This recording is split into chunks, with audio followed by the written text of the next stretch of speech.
So, literal.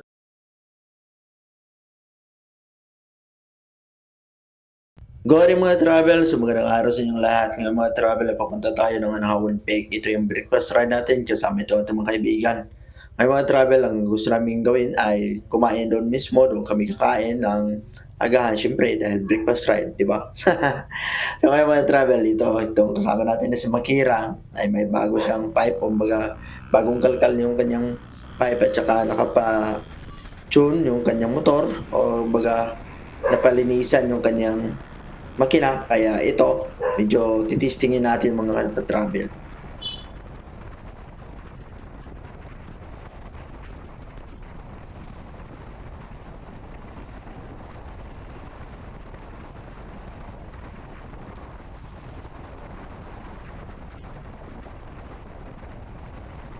At ayun mga travel, pero hindi pa yun hataw, kaya mamaya-maya ay susubukan natin ulit mga travel. So buti na lang marunong tumag-sign itong kasama natin, kaya yung aso hindi nakatawid. Ngayon mga travel, kailangan muna natin bumili ng pagkain para hindi tayo magutom doon sa taas mga travel. Pagkatapos naman yung bumili ng mga travel ay dumiretso na kami dito.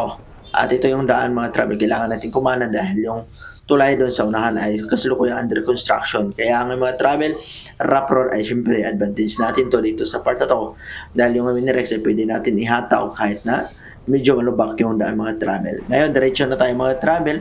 At kung pupunta kayo dito sa Anahawan Peak mga travel, ay nasa 20 kilometers lang, at hindi pala, mali. 20 minutes yung kailangan yung biyahe papunta doon mismo. At yun, mararating yung napakagandang bundok. Dito mga travel, kailangan natin kumaliwa. Ayun, bumangking yung kasama natin kahit intersection yon. So, ngayon mga travel, hataw na sa panahon na to.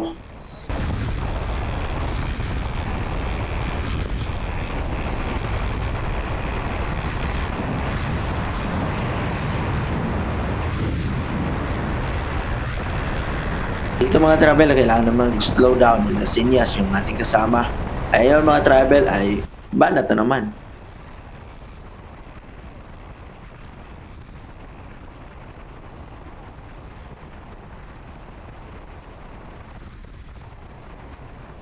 At dahil naiwan yung kasama natin, ay kailangan muna natin maghintay ng konti kasama ito ating kaibigan. Dito mga travel ay banking na yan.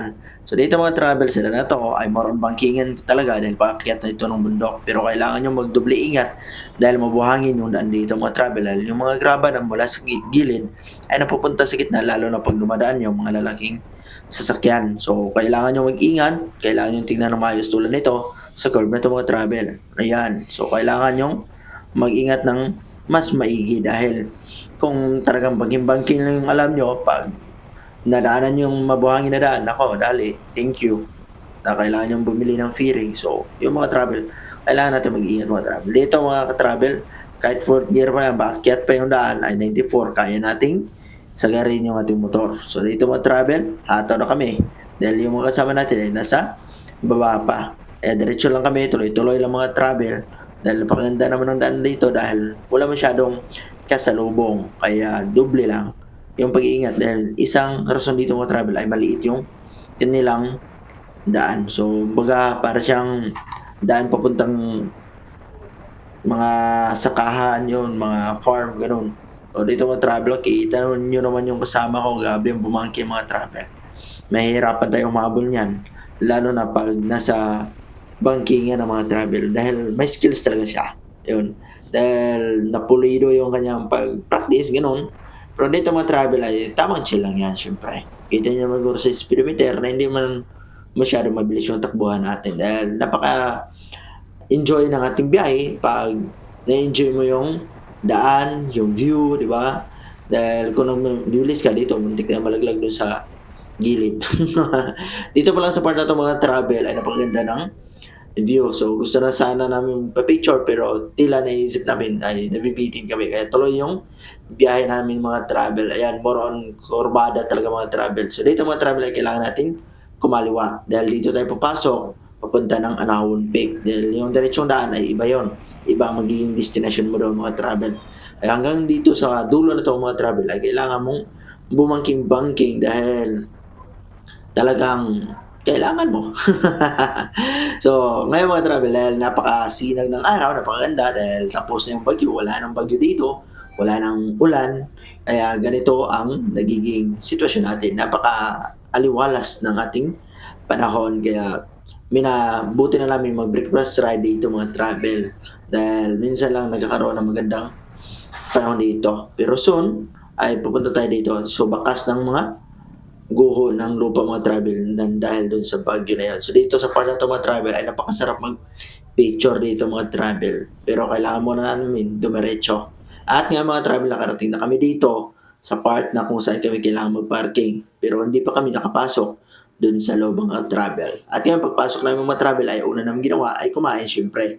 Tapos yung mga pagkain namin ay yun, nakabalot lang ng silopin dahil maganda na yung ganito dahil madaling itapon. So ganito kaganda yung view dito mga travel. Kita nyo na yun, di ba? So ngayon mga travel, ito yung view dito pag wala ng mga tao.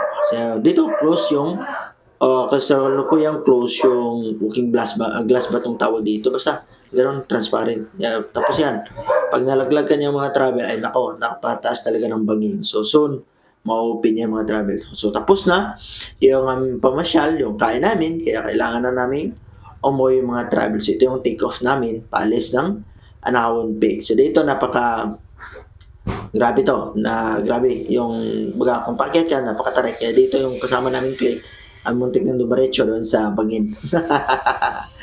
So buti okay lang, wala namang nangyari dahil napaka taas nito mga travel pag packet kayo. Bali, pagbalik nyo, ayun, grabe yung pababa, napakatindi.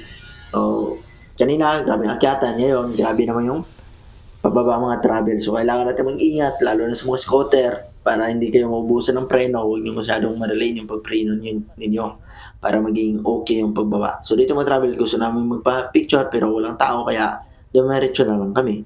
So, napaganda sa part na yung mga travel. So, dito, pauwi na kami yung mga travel. So, grabe yung paghataw natin dito dahil yung kasama natin ay syempre yung marangkada at gusto namin subukan yung full potential ng bagong refresh na engine at saka yung kanyang pipe mga travel. Nung una, ay kailangan magkakaya kong dumikit. Ngayon mga travel, ay medyo kaya akong nahihirapan dumikit sa kanya. Kahit ganito yung position ko, kahit ganito yung speed ko, ay hindi ako makidikit mga travel. Dahil yung atin ay stuck naman yung engine natin mga travel.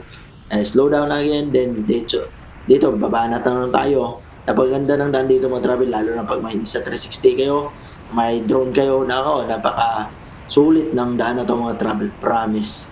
Hindi kayo manghihinayang pag nakapunta kayo dito. Dahil yung view, yung lugar, ay yung vibes, nako, sulit na sulit mga travel. Dito, slow down na tayo mga travel and suminyas na natin kasama. At dito naman tayo, dahil sa part na ito mga travel. At ito na naman, humataw na tayo mga travel, papunta doon. Mismo kung saan tayo uwi ngayon. So kahit 141 yung takbo natin, 142 kami, nahihirapan tayong dumikit sa sniper na yun. Dahil ika nga, may bago na siyang pipe at saka yung natsun na talaga yung kanyang makina. Hindi naman siya remap. Iwan ko ba kung remap din na ba to, pero sabi ng kasama ko ay hindi naman. So, yun. Wala na. Tapos na. Diba? So, yun naman ng mga travel.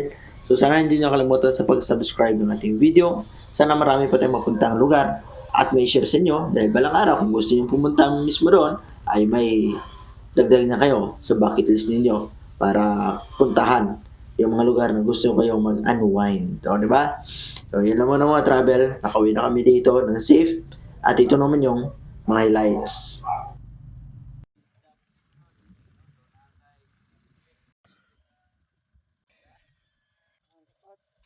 Alright, kita nyo. Malulupit. Alright mga travelers. Ito na yung kita nyo. Ay, dari dapit oh. Dari oh. Kita nyo.